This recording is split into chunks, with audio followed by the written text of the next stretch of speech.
रामायण के अनुसार भगवान राम को 14 वर्ष का वनवास क्यों हुआ था। माता कैकेयी ने भगवान राम जी के लिए 14 वर्ष का ही वनवास क्यों मांगा था, हमेशा के लिए क्यों नहीं मांगा। 2 वर का तात्पर्य ईश्वर और जीव के मिलन तथा सहयोग से है। जब कैकेयी ने दुर्वासा की सेवा की और उन्हें प्रसन्न किया तो उन्होंने एक अंग हाथ को वज्र होने का वरदान दिया और कहा, हे कैकेयी कन्या, भविष्य में तुम ही होगी जो जीव और ईश्वर को एक कर सकती हो। तब उसने पूछा कि यह कब होगा। तब ऋषि ने कहा था कि देवासुर संग्राम में महाराज दशरथ की मदद करते समय काल प्रेरित हो कर दशरथ 2 ही वरदान मांगने को कहेंगे, पर तत्क्षण मत मांगना। ईश्वर तुम्हारी गोद में खेलेगा और तुम्हें प्रेरित करेगा, तब तुम्हारे स्वप्न पूरे होंगे और वरदान तब मांगना। उत्तर के प्रमाण हेतु कम रामायण अवलोकन करें। पुनः 10 इंद्रिय और 4 वृत्त मिला के 14 ही शुद्ध होती है और अयोध्या जैसी राजगद्दी पर बैठने वाला राजा जब तक 14 वृत्तियों को शुद्ध नहीं करेगा तो राज सिंहासन पर विराजमान तो हो जाएगा पर राज नहीं चला पाएगा। यह पहला कारण है। एक तो रावण की उम्र सीमा समापन पर थी।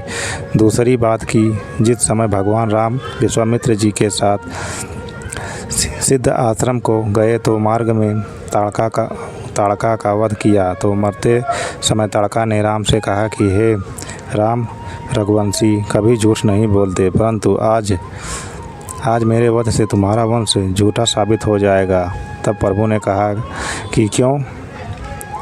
तो उसने पुरानी कथा सुनाई जो इस प्रकार है। उसने कहा, राक्षस राज रावण का पता चल गया कि कौशल्या के पेट से जन्म लेने वाला बालक ही रावण की मृत्यु का कारण होगा। तो उसने कौशल्या और दशरथ का विवाह नहीं होने देने के विचार से अपहरण करना चाहता, लेकिन तब तक दशरथ जी 4 फेरे ले चुके थे। तो रावण जबरन उन्हें और सुमंत को काट की पेटी में बंद करके समुद्र में डाल दिया और कौशल्या को सिंघल द्वीप पर छोड़ दिया जो कि लंका के समीप में था। उसने सोचा भूख प्यास से मर जाएगी, आखिर मानव ही तो है। पर मुझ ताड़का ने अयोध्या अवध जो किसी के द्वारा जीती नहीं जा सकती थी पर राज्य करना चाहा और दशरथ के सुंदर रूप, गुण, युद्ध कौशल पर मोहित होने के कारण भूल से उन्हें काष्ठ पीठिका से निकाल कर सिंघल द्वीप पर ही ले गई। प्रसन्न होकर दशरथ ने तुमसे कुछ मांगने को कहा तो मैंने उनकी पटरानी बनने की बात कही। महाराज जी ने वो स्थान किसी को दे चुके थे। ऐसा कहा तो 14 वर्ष की राजगद्दी मांग ली, किंतु मेरी सिंहासन पाने की लालसा को तुमने मेरा वध करके अधूरी कर दिया। तब राम जी ने अपने वंश की कीर्ति बचाने के लिए सरभंग जी से निवेदन किया कि ताड़का के मस्तक के खोपड़ी की खड़ाऊँ बना के देवें। तब तक वह तैयार होती। राम ने कैकेयी को प्रेरित करके वनवास मंगवा लिया। वही खड़ाऊँ भरत जी 14 वर्ष सिंहासन पर रखकर राज्य सेवा किया तथा वृत्तित है कि 14 वर्ष वनवास के 4 कारण दिए गए हैं जो संकलित करके यहाँ प्रेरित है। शायद इसे कुछ संतुष्टि प्राप्त हो। कथा में आगे बढ़ते हैं। माता कैकेयी ने महाराज दशरथ से भरत जी को राजगद्दी और श्री राम को 14 वर्ष का वनवास मांगा। हो सकता है कि बहुत से विद्वानों के लिए एक साधारण सा प्रश्न हो, लेकिन जब भी ये प्रश्न मस्तिष्क में आता है संतोषजनक उत्तर प्राप्त करने के लिए मन बेचैन हो जाता है।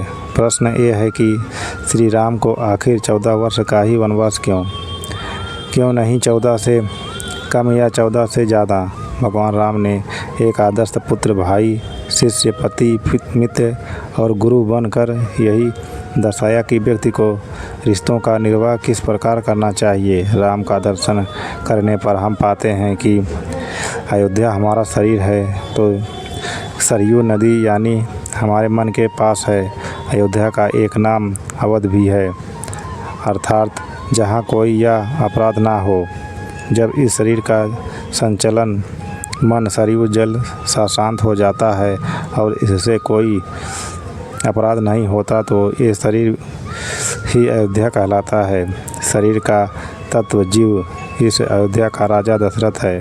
दशरथ का अर्थ हुआ वो व्यक्ति जो इस शरीर रूपी रथ में जुटे हुए 10 इंद्रियां रूपी घोड़ों, कर्मेंद्रिय, 5 ज्ञानेंद्रिय को अपने वश में रख सके। 3 गुण तत्व रजोगुण और तमोगुण दशरथ की 3 रानियां कौशल्या, सुमित्रा और कैकेयी हैं।